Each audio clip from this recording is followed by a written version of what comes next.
So இது வந்து ஒரு பாஸ்ட் ஹிஸ்ட்ரி இருக்கிற ஒரு கேஸ். மஞ்சக்காமால் அப்படின்றதுக்கு வந்து எந்த உறுப்பு ரொம்ப இம்பார்ட்டன்ட்னா லிவர் தான். அவர் நேற்று ஏதோ ஷோவில் இருந்தார் போல இருக்கு. ஷோ டைமில் தான் நடுவில் வந்து இந்த மாதிரி ஒரு சம்பவம் திடீர்னு மயங்கி விழுந்துட்டாரு, பிளட் வாமிட் இந்த மாதிரிலாம் வந்து செய்திகள் பார்த்தோம். ஸோ இதுலேருந்து என்ன கிளியராக தெரியுதுன்னா, இவர் விஷயத்துல இன்னும் பலர் என்ன சொல்றாங்க அப்படின்னா, அவருக்கு மது அழுந்துற பழக்கம்ன்றது நிறையவே இருக்கு. ஸோ அதனால தான் இந்த மாதிரி காம்ப்ளிகேஷன் ஆச்சு அப்படின்னு சொல்றாங்க. இது வந்து பார்த்தீங்கன்னா வந்து தடுக்கவே முடியாத one of the important fact. Alcohol தான் வந்து லிவர் சிரோசிஸ்க்கு மெயின் ரீசன். அப்படி சுருங்கும் போது வந்து உங்களுக்கு இந்த மாதிரி காம்ப்ளிகேஷன்ஸ்லாம் வந்து நடக்குது. ரோபோ சங்கர் சாரை பற்றி நம்ம பேசுகிறோம்னா ஒரு செலிபிரிட்டின்றதுனால ஒரு வெளியே வரும். ஆனால் தினம் இந்த மாதிரி பல ரோபோ சங்கர்கள் இறந்துக்கிட்டு இருக்காங்க. ஸோ மதுவை தயவு செஞ்சு வந்து நம்ம வந்து எப்படியாவது வந்து கட்டுப்படுத்தணும், நம்ம அதுக்கிட்ட போகக்கூடாது அப்படின்றது தான் இதுலேருந்து ரொம்ப இம்பார்ட்டன்ட் டேக் ஹோம் மெசேஜாக பார்க்கணும். So social drinking will lead to very bad addiction in very easy time. சில பேர் கேட்டால் விஷ சாராயன்றாங்க, சில பேர் கேட்டால் வந்து கள்ள சாராயன்றாங்க, என்னன்னே தெரியல.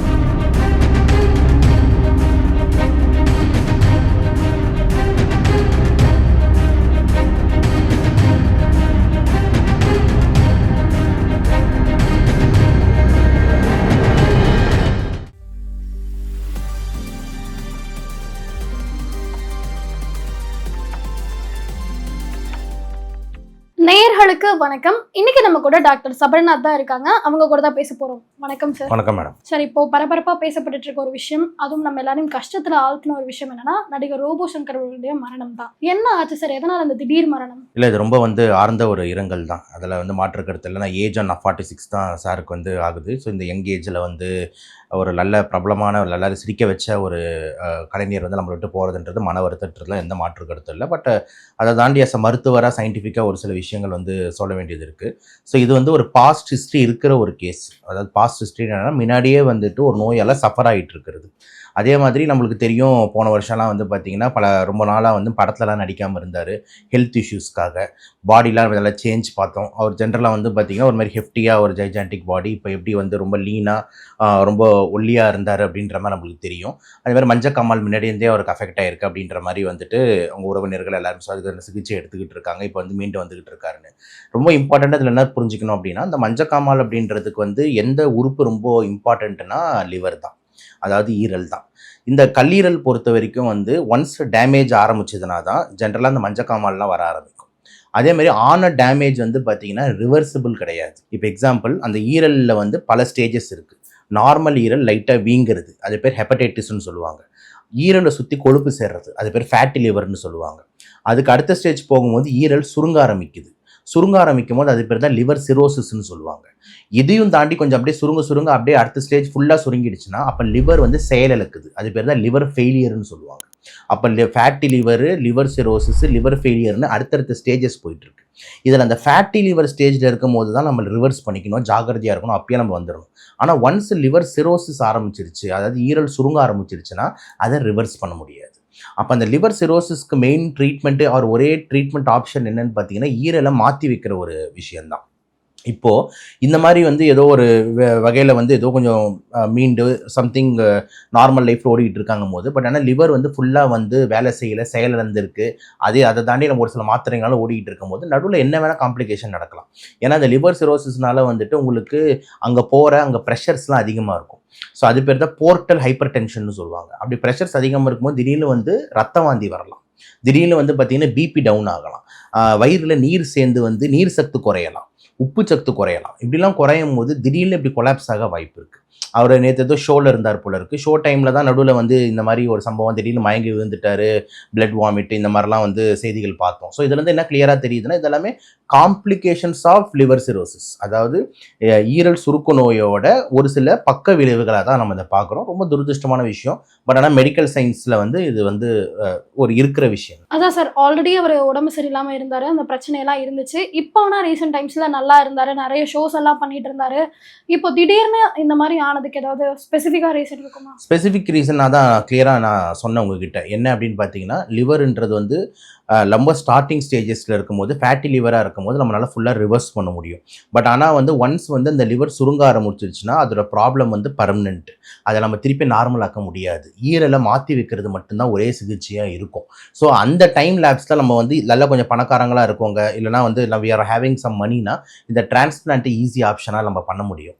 ஆனால் வந்து சில பேருக்கு வந்து காசு கொஞ்சம் சிரமம் இருக்குது, அதே மாதிரி பிளட் குரூப்பிங்கில் பிரச்சனை வருது, உறுப்பு கிடைக்கல, இந்த மாதிரி ப்ராப்ளம் இருந்ததுன்னா டிரான்ஸ்பிளான்ட் அவ்வளோ ஈஸியாக வந்து நம்மளால் பண்ண முடியாது. அப்படி பண்ண முடியலன்னும் போது நடுவில் வந்து அந்த லிவர் சிரோசிஸ்னால ஏற்படக்கூடிய பக்க விளைவுகள் வந்து ஒரு 10-15 பக்க விளைவுகள் இருக்குது. பிபி டக்குன்னு குறையிறது, மஞ்சக்காமல் அதிகமாகி மூளைக்கு ஏறிடுறது, இது பேர் தான் ஹெப்பாட்டிக் என்கெஃபலோபதின்னு சொல்லுவாங்க. திடீர்னு காக்கா வலிப்பு வர்றது, டாய்லெட் போகும்போது வந்து பார்த்தீங்கன்னா பிளட் மாதிரி போகிறது, வயிறில் நீர் சேர்றது, காலில் நீர் சேர்றது, இந்த மாதிரி சொல்லிட்டு காம்ப்ளிகேஷன்ஸ் வந்து இந்த சிரோசிஸ்னால நிறைய இருக்கும். இதில் வந்து ஒன் ஆஃப் த ரொம்ப டேஞ்சர் காம்ப்ளிகேஷன் வந்து பார்த்தீங்கன்னா 1-2 வந்து ஒன்று வந்து இந்த வயிறில் வந்து இன்ஃபெக்ஷன் ஆகுறது, அது பேர் தான் வந்து பாக்டீரியல் பெரிட்டோனைட்டிஸ்னு சொல்லுவாங்க. இது ஒரு காம்ப்ளிகேஷன், இம்பார்ட்டன்ட் காம்ப்ளிகேஷன், திடீர்னு உயிர் உலக ப்ராப்ளம். இன்னொன்று வந்து இந்த மாதிரி ரத்த வாந்தி எடுக்கிறது, டக்குன்னு ப்ளீட் ஹெமட்டமிசிஸ்ன்னு சொல்லுவாங்க. அப்படி எடுக்கும் போது டக்குன்னு பிபி டவுன் ஆகும். ஸோ பிபி டவுன் ஆகும்போது ஆள் கொலாப்ஸ் ஆவாங்க. ஸோ இந்த மாதிரி ஒரு சிக்கல் தான் நடுவில் வந்து ஏற்பட்டிருக்கு. இதில் பிரச்சனை என்னென்னா எல்லாரும் வந்து அவர் சரியாயிட்டார் அப்படின்றதோட நோயோட மருந்து எடுத்துக்கிட்டு வாழ்ந்துக்கிட்டு இருக்காருன்றது தான் கரெக்டான டேர்மாக வந்து இருக்குமே தவிர, ஏன்னா இந்த சிரோசிஸ்ன்னு ஒரு ஸ்டேஜுக்கு போகும்போது அதில் ரிவர்ஸ் பண்ணுறது டிரான்ஸ்பிளான்ட் பண்ணாமல் நடக்காதுன்றது தான் இயல்பான ஒரு உண்மை. இப்போ எக்ஸாம்பிள் இருதயம் இருக்குது அப்படின்னா, இருதயம் வந்து பார்த்தீங்கன்னா ஒரு 40-30% தான் இப்போ துடிச்சிக்கிட்டு இருக்குது. அதோட பவர் கம்மியாயிடுச்சுன்னா அதை திருப்பி 100% கொண்டு வர்றதுன்றது சிக்கல் முடியாது. ஏன்னா ஹார்ட் ஆல்ரெடி ஃபெயிலியர் ஆயிடுச்சு. அப்போ வந்து ஹார்ட்டை மாற்றுறது தான் அங்கே வழியாக இருக்குமே தவிர இல்லை வேறு ஆப்ஷன் நம்மளுக்கு கிடையாது. அது மாதிரி லிவர் வந்துட்டு நம்மளுக்கு ஒன்ஸ் வந்து சுருங்கிடுச்சுன்னா அதை ரிவர்ஸ் பண்ணுறதுன்றது முடியாது. அதோட மருந்துங்களை போட்டு அவர் இயல்பு வாழ்க்கையில் இயங்கிட்டு வந்திருக்காரு. துரதிருஷ்டவசமாக வந்து ஒன் ஆஃப் த பக்க விளைவுகள் வந்து தாக்கிது. இப்போ அவர் கண்டினியூஸாக ஒரு 1 இயர் மேலவே டேப்லெட்ஸ் மெடிசன்ஸ் எல்லாமே எடுத்துட்டு இருந்திருக்காரு. ஸோ அப்படி இருந்தால் திடீர்னு இந்த மாதிரி கொலாப்ஸ் ஆகுமா? ஆகலாம், கண்டிப்பாக ஆகலாம். இப்போ வந்து அதுக்கு காரணம் வந்து நிறைய விஷயங்கள் இருக்குது. இப்போ எந்த அளவுக்கு வந்து மாத்திரைங்க நம்ம கரெக்டாக ஃபாலோ பண்ணுறோம் அப்படின்றது ஒன்று. 2வது வந்து இந்த மிக்சிங் ஆஃப் ட்ரீட்மெண்ட்ஸு. நிறைய டைம் வந்து சில பேர் சித்தாலையும் ஒரு சைடு எடுப்பாங்க, ஒரு சைடு வந்து ஹோமியோபதியில் எடுப்பாங்க, இன்னொரு சைடு அலோபதிலையும் எடுப்பாங்க. இந்த மாதிரி மிக்சிங் ஆஃப் ட்ரீட்மெண்ட்ஸில் ஏதாவது பக்க விளைவுகள் ஏற்பட்டிருக்கா 2. 3வது கரெக்டாக வந்து நிறைய டைம் வந்து ஃபாலோ அப்ஸ் போக மாட்டாங்க. மாதம் மாதம் வந்து நீங்கள் வந்து ப்ரெஷர் எவ்வளோ இருக்குன்னு செக் பண்ணிக்கோங்க, மாதம் மாதம் ஈரலோட ஃபங்க்ஷன் எவ்வளோ இருக்குன்னு செக் பண்ணிக்கோங்க டாக்டர்ஸ் வந்து அறிவுறுத்திருந்தாங்கன்னா, அந்த டைம் ஷெட்யூலு ஒரு இதனால வந்து நிறைய பேர் வந்துட்டு அதை கரெக்டாக வந்து போய் பார்த்துக்க மாட்டாங்க. ஸோ இதுவும் வந்து பார்த்தீங்கன்னா, ஏன்னா ஜென்ரலாக சொல்கிறது இவர் கேஸுன்னு இல்லை, ஜென்ரலாக ஒரு பேஷண்ட்ஸாக வந்து என்ன தவறுகள் செய்கிறாங்க அப்படின்ட்டு. ஸோ நம்ம வந்து ரெகுலர் ஃபாலோ அப்புக்கு நம்ம ஹெல்த்துக்கு பண்ணுறது இல்லை. அதே மாதிரி இந்த ரெகுலர் செக்கப்ஸ்ன்றது நம்ம போய் பண்ண மாட்டோம். மாத்திரைகளை கரெக்டாக டைமுக்கு டைம் போடுறது இல்லை. இதெல்லாம் பண்ணும்போது வந்துட்டு அந்த நோய் வந்து நம்ம கரெக்டாக மெயின்டைன் பண்ண முடிய மாட்டேங்குது. கூடவே வந்து இந்த மாதிரி ஏதாவது செகண்டரி இன்ஃபெக்ஷன் ஆகியோ இல்லை ப்ரெஷர் அதிகமாகியோ ஏதாவது ஆச்சுன்னா இந்த மாதிரி சடனாக கொலாப்ஸ் ஆகிறதுக்கு வாய்ப்பு இருக்குது. இது ரொம்ப வந்து ஒரு துரதிருஷ்டமான விஷயம். பட் ஆனால் என்ன சொல்கிறது, இதெல்லாம் பார்க்கும்போது நம்மளுக்குலாம் மேலே ஏதோ ஒரு ஃபேட்டுன்னு ஒன்று இருக்குன்றதை நம்ப வேண்டியது தானே இருக்குது. ஓகேங்களா? ஸோ இதெல்லாம் கரெக்டாக பண்ணியும் சில நேரத்தில் அசம்பாவிதம் நடக்கலாம். ஆனால் இதெல்லாம் கரெக்டாக பண்ணுறவங்க எண்ணிக்கை ரொம்ப ரொம்ப குறவாக இருக்குது. ஸோ மக்களுக்கு வந்து இதுலேருந்து டேக் ஹோம் மெசேஜ் என்னென்னா, இந்த 3-4 விஷயம்லாம் நீங்கள் கரெக்டாக பண்ணணும். ரெகுலர் ஃபாலோ அப், மெடிசின்ஸ் கரெக்டாக போடுறது, இதெல்லாமே கரெக்டாக பண்ணணுன்றது தான் நம்ம பாயிண்ட்டாக இருக்குது. இவர் விஷயத்துல இன்னும் பலர் என்ன சொல்றாங்க அப்படின்னா, அவருக்கு மது அருந்துற பழக்கம்ன்றது நிறையவே இருக்கு. ஸோ அதனால தான் இந்த மாதிரி காம்ப்ளிகேஷன் ஆச்சு அப்படின்னு சொல்றாங்க. இது வந்து பார்த்தீங்கன்னா வந்து தடுக்கவே முடியாத one of the important fact. ஓகேங்களா? அதாவது ஜென்ரலாக இவர் விஷயம் இல்லை, லிவர்னு எடுத்துக்கிட்டாலே வந்துட்டு முக்கியமாக இந்த ஈரல் வீக்கம் அடையுது இல்லை ஈரல் சுருக்க நோய்க்கு முக்கியமான காரணம் முதல் இடம் மது தான் இருக்குது. ஆல்கஹால் தான் வந்து லிவர் சிரோசிஸ்க்கு மெயின் ரீசன். அப்படி சுருங்கும் போது வந்து உங்களுக்கு இந்த மாதிரி காம்ப்ளிகேஷன்ஸ்லாம் வந்து நடக்குது. 2வது மெயின் ரீசன் வந்து பார்த்தீங்கன்னா, ஆல்கஹாலை தாண்டி 2வது மெயின் ரீசன் எடுத்துக்கிட்டிங்கன்னா வந்துட்டு இந்த ஃபேட்டி லிவர்னு சொல்லிட்டு இருந்தோம்ல, ஈரலை சுற்றி கொழுப்பு சேர்றது. ஓகே, அது வந்து ஆல்கஹால் அருந்தாமையே நம்ம வந்து டயட்டில் வந்து ரொம்ப சுகர்ஸ் அதிகமாக எடுக்கிறது, எந்த விதமான ஃபிசிக்கல் ஆக்டிவிட்டி ஜிம் எதுவுமே பண்ணாமல் இருக்கிறது, இதனாலேயே ஃபேட்டி லிவர் நம்மளுக்கு வந்து வருது. இது வந்து 2வது முக்கியமான காரணம். அப்புறம் 3வது வந்து இந்த இன்ஃபெக்ஷன் ஆகிறது, இந்த ஹெப்படைட்டிஸ் பி, ஹெப்படைட்டிஸ் சி, இந்த மாதிரி வந்து வைரல் இன்ஃபெக்ஷன்ஸ் ஈரலை தாக்கி சுருக்கத்தை கொண்டு வரலாம். 3. 4வது வந்து பார்த்தீங்கன்னா வந்து ஒரு சில மாத்திரைகளை வந்து தவறாக பயன்படுத்துறது, இதையும் வந்து நம்மளுக்கு வந்து பிரச்சனையை உண்டாக்கலாம். ஸோ இது எல்லாமே வந்து லிஸ்ட்டு போட்டுட்டு பெருசாக போயிட்டே இருக்கும். ஆனால் அதில் முதல் இடத்துல நிற்கிறது மதுன்றதுல எந்த மாற்று கருத்தும் இல்லை. ஸோ கண்டிப்பாக வந்து பார்த்தீங்கன்னா, ஆல்ரெடி எப்பயுமே சொல்கிற மாதிரி வந்து ஆல்கஹால் வந்து நம்ம ஊரில் வந்து தயவு செஞ்சு யாரும் எடுக்காதீங்கன்றது இம்பார்ட்டன்ட்டு. ஏன்னா நம்ம ஊர் ஆல்கஹால் குவாலிட்டி பற்றி உங்களுக்கே தெரியும். நான் வந்து அதை தனியாக சொல்லணும்னு அவசியம் கிடையாது. நீங்கள் ஃபாரின் ஸ்காட்சையும் நம்ம டாஸ்மார்க்கையும் கம்பேர் எங்கேயுமே பண்ண முடியாது. 1. 2வது நம்ம ஊர் ஆளுங்களுக்கு குடிக்கிறதுக்கு தெரியாது, அடிமையாகிறாங்க. ஒரு ஷாட்டு ஒரு செகண்ட் ஷாட்டோடலாம் நிறுத்த மாட்டாங்க. எல்லாரும் டெய்லி குவார்ட்ரு ஹாஃப்னு போடும்போது இந்த ஈரல் ஒரு லெவலுக்கு மேலே தாங்காது. இப்போ ரோபோ சங்கர் சாரை பற்றி நம்ம பேசுகிறோம்னா ஒரு செலிபிரிட்டின்றதுனால ஒரு வெளியே வருது. ஆனால் தினம் தினம் இந்த மாதிரி பல ரோபோ சங்கர்கள் இறந்துக்கிட்டு இருக்காங்க. அது மீன் என்னென்னா இந்த ஆல்கஹால் ரிலேட்டட் சிரோசிஸ்னால இறந்துக்கிட்டு இருக்காங்க. ஸோ மதுவை தயவு செஞ்சு வந்து நம்ம வந்து எப்படியாவது வந்து கட்டுப்படுத்தணும், நம்ம அதுக்கிட்ட போகக்கூடாது அப்படின்றது தான் இதுலேருந்து ரொம்ப இம்பார்ட்டன்ட் டேக் ஹோம் மெசேஜாக பார்க்குறேன். இவர் வந்து ஆரம்பத்தில் ஸ்டேஜ் ஷோலேருந்து தான் ஆரம்பிச்சார் சார். அப்போலேருந்தே இந்த பழக்கம் நிறைய இருந்திருக்கு, அதுதான் இப்போ எஃபெக்ட் ஆயிடுச்சு அப்படின்ற மாதிரி அவர் கூட இருக்கக்கூடியவங்களே பேசக்கூடியதை நம்மளால பார்க்க முடியல சார். ஸோ இந்த மாதிரி ஆல்கஹால் அடிக்டாக இருக்கிறவங்கள எப்படி கண்ட்ரோல் பண்ண வைக்கலாம்? இல்லை, இது ரொம்ப இம்பார்ட்டன்ட்டு. என்னென்னா வந்துட்டு எப்பயுமே நம்ம மஜா பண்ணும் போது ப்ராப்ளம் வர்றதே இல்லையே, அது எந்த விஷயமா இருந்தாலும் சரி. பின் விளைவுகள் தானே அதிகமாக இருக்குது, ஓகேங்களா? ஃபியூச்சர் கான்சிக்வன்சஸ்ன்னு சொல்லுவோம்ல, ஸோ அதுதான் அதிகமாக இருக்குது. ஸ்மோக்கர்ஸே கூட இப்போ பிடிக்கும் போது நல்லா இருக்காங்க, ஆனால் 55-60 வயசில் திடீர்னு ஒரு லங் கேன்சர் வரும்போது ஒரு பெரிய சிக்கலில் ஈடுபடுறாங்க. பான் பராக் போடுறவங்க போடும்போது நல்லா இருக்குது, அப்புறம் திடீர்னு வந்து ஒரு 45-50 வயசில் வாய் புற்றுநோய் வந்துடுச்சு, வாயை பாதி அறுத்து எடுக்கணும், இனி நாக்கு அறுத்து எடுக்கணும் அப்படின்லாம் சொல்லும் போது வந்து தானே ஒரு பிரச்சனைகள் உண்டாகுது. ஸோ அதே தான் வந்து மதுவுக்கும். ஸோ மது அந்த டைம் அப்போ நம்ம அருந்தும் போது வந்துட்டு நம்மளுக்கு லிவர் அப்போதைக்கு வந்து ஒத்துழைக்கும், ஆனால் வந்து கஷ்டப்பட்டுக்கிட்டே தான் இருக்குது. ஆனால் ஒரு லெவலுக்கு மேலே அது ட்ரை பண்ணி அதுக்கப்புறம் செயல் இழந்துருது. இதுவும் ஈரல் செயல் இழந்துருது அப்படின்றது வந்து சாதாரணமாக நடக்காது. 50% ஆஃப் ஈரல் வந்து அழிஞ்சதுக்கப்புறம் தான் அது செயலே இழக்குது. அது ஒரு பெரிய உறுப்பு, இவ்வளோ பெருசு சைஸுக்கு இருக்கும். ஸோ அப்படின்னும் போது நம்ம வந்து இந்த ஆல்கஹால் மாடரேஷன்ன்றது ரொம்ப ரொம்ப முக்கியம். ஸோ இந்த ஆல்கஹால்லேருந்து வெளியே வர்றதுன்றது வந்து ஒரு மல்டிபிள் லேயர்ஸில் ஒரு டாஸ்க் இருக்குது. இப்போ எக்ஸாம்பிள் வந்துட்டு ஒரு இண்டிவிஜுவலாக எனக்கு என் ஹெல்த் முக்கியம்னு நான் யோசிக்கணும். அதே மாதிரி என்னோட ரிலேட்டிவ்ஸ் எல்லாருமே வந்து எனக்கு வந்து கூட இருந்து சப்போர்ட் பண்ணணும். ஃபேமிலி, ஒய்ஃபு, குழந்தைங்க இவங்க எல்லாருமே கூட இருந்து வந்துட்டு நம்மளை வந்து ஒரு பாசத்தை செலுத்தி சப்போர்ட் பண்ணி வெளியே கொண்டு வரணும். இந்த மாதிரி ஃபஸ்ட்டு லேயரில் இவங்க எல்லாருமே ஒர்க் பண்ணணும். இதுக்கு அடுத்த லேயரில் வந்து பார்த்திங்கன்னா வந்துட்டு உங்களுக்கு இந்த என்ஜிஓஸு, இந்த ரீஹேப் கேம்ப்ஸ் இவங்கெல்லாம் இருக்காங்க. அவங்கக்கிட்ட போய் நம்ம சேர்க்கும் போது அவங்க வந்து மது இல்லாமல் அவங்கள வந்து யோகா மூலியமாகவோ, ஒரு விளையாட்டு மூலியமாகவோ, இல்லைனா வந்து படங்கள் மூலியமாகவோ ஒரு போதனை சொல்லி ஒரு நல்ல வழியில் வந்து கொண்டு வர்றதுக்கு முகாம்கள். ஸோ நீங்கள் என்ன கேட்டாலும் உங்களுக்கு வந்து அந்த ஆல்கஹால் கிடைக்காது அப்படின்ற மாதிரி ஒரு விஷயங்கள் கொண்டு வருவாங்க. ஸோ இதெல்லாமே வந்து ரீஹேப் கேம்ப்ஸ் பண்ணுவாங்க. 3வது லாஸ்ட்டாக வந்து பார்த்திங்கன்னா வந்துட்டு விற்கிறவங்கன்றதை நம்ம எப்பயுமே ஒரு கேள்வி கேட்டு தான் ஆகணும்.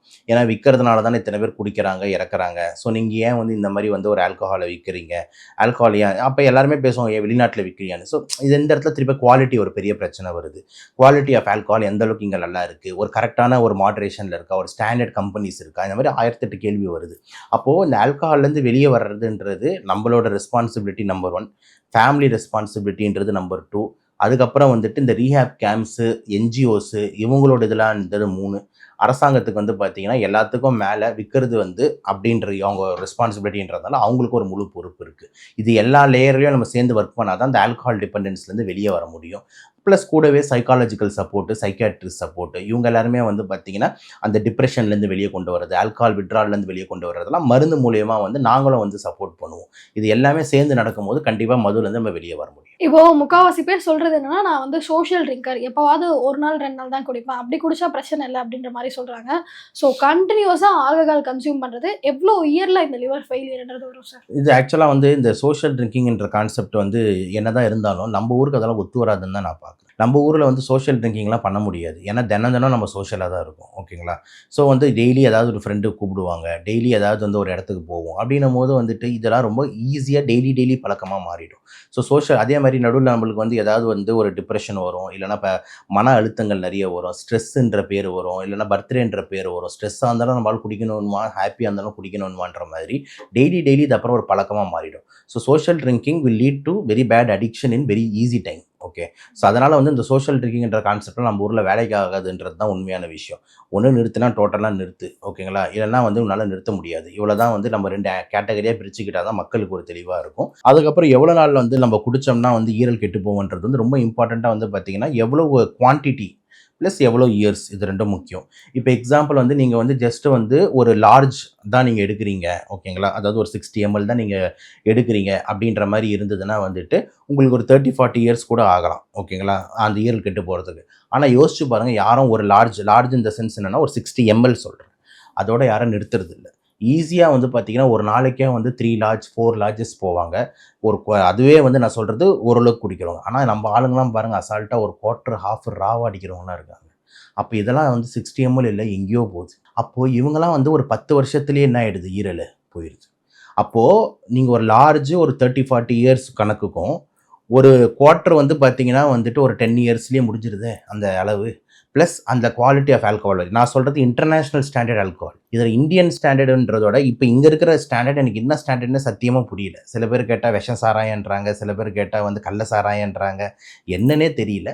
ஸோ இதெல்லாம் வந்து யார் ரெகுலேட் பண்ணுறான்னு உங்களுக்கு தெரியும் கவர்மெண்ட் சைடில். ஸோ அப்போ அந்த ஆல்கஹால் பொறுத்த வரைக்கும் வந்து நீங்கள் ஷார்ட் டூரேஷன் ஒரு 10 வருஷமாகவே நீங்கள் ஒரு குவார்ட்டர் இந்த மாதிரி அடிச்சுக்கிட்டு இருந்தீங்கன்னா சீக்கிரமாகவே வந்து ஈரல் வந்து கெட்டு போகிறதுக்கான வாய்ப்பு மிக மிக அதிகமாக இருக்குது.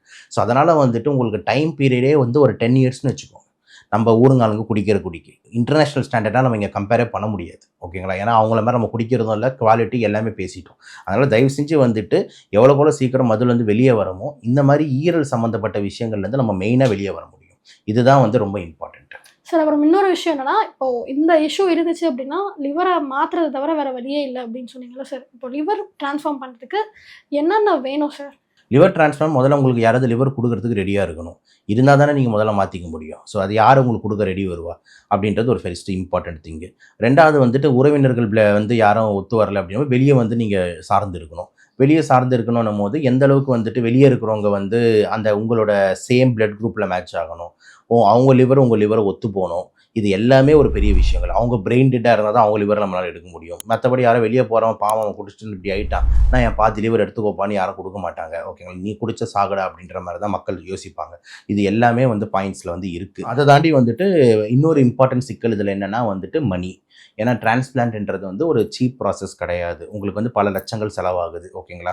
ஸோ 30 lakhs 40 lakhs ஆகும். அப்புறம் டிரான்ஸ்பிளான்ட் முடிஞ்சதுக்கப்புறமும் வந்து நீங்கள் வந்து லைஃப் லாங் இம்யூனோ சப்ரசன்ஸில் இருக்கணும், எதிர்ப்பு சக்தி குறைப்பு மருந்துகளில் இருக்கணும். இந்த மாதிரி இவ்வளோ சேலஞ்சஸ் இருக்குது. அப்போ நான் என்ன சொல்கிறேன்னா, இவ்வளவு லட்சங்கள் செலவு பண்ணி இவ்வளோ மாத்திரைகள் செலவு பண்ணி நம்ம இதெல்லாம் பண்ணுறதுக்கு ஏன் தேவையில்லாமல் அது ஒரு விஷயத்தை குடிச்சு இப்படி ஆக்கிக்கணும் அப்படின்றது ஒரு பெரிய இம்பார்ட்டன்ட் கேள்வி மக்கள் கேட்டுக்கணும். அதனால் தயவு செஞ்சு வந்து பார்த்திங்கன்னா யாரும் வந்துட்டு ஆல்கஹாலை ஃபஸ்ட்டே கன்சியூம் பண்ணுறதை ஸ்டாப் பண்ணுங்கள். ஸோ தட் நீங்கள் இந்த மாதிரி ஒரு லெவலுக்கு வந்துட்டு அதுக்கப்புறம் வந்துட்டு ஏதாவது என்ன சரி செஞ்சிட முடியுமான்னு உட்காராமல் வருமுன் காப்புமன்றது நல்ல ஆன்சராக இருக்கும். சார் எங்க கூட இணைந்து இந்த சம்பவம் குறித்து பல தகவல்களை பகிர்ந்துக்கிட்டீங்க. நன்றி சார். நன்றி மேடம். பேசு தமிழா பேசு சேனலுக்கு ஆதரவு தந்து கொண்டிருக்கக்கூடிய பார்வையாளர்களுக்கு வணக்கம். அரசியல் ஆன்மீகம்னு மட்டும் இல்லாம இப்போ ஹெல்த்லயும் நம்ம வந்தாச்சு. ஹெல்த் சம்பந்தமான பிரச்சனைகளுக்கும் ஹெல்த் டிப்ஸுக்கும் ஹெல்த் கேருக்கும் இல்ல ஹெல்த் பத்தி ஏதாவது தெரிஞ்சுக்கணும் அப்படின்னு நினைச்சீங்கன்னா ஹெல்த் குரு சேனல் கண்டிப்பா உங்களுக்கு யூஸ்ஃபுல்லா இருக்கும். பேசு தமிழா பேசு சேனலுக்கு கொடுக்கக்கூடிய இதே சப்போர்ட்டை ஹெல்த் குரு யூடியூப் சேனலுக்கும் கொடுத்து அந்த சேனலை சப்ஸ்கிரைப் பண்ணி உங்க நண்பர்களுக்கு ஷேர் பண்ணும்படி கேட்டுக்கிறோம். நம்ம ஹெல்த் குரு சேனலோட லிங்கை டிஸ்கிரிப்ஷன்ல தரோம், மறக்காம செக் பண்ணி பாருங்க.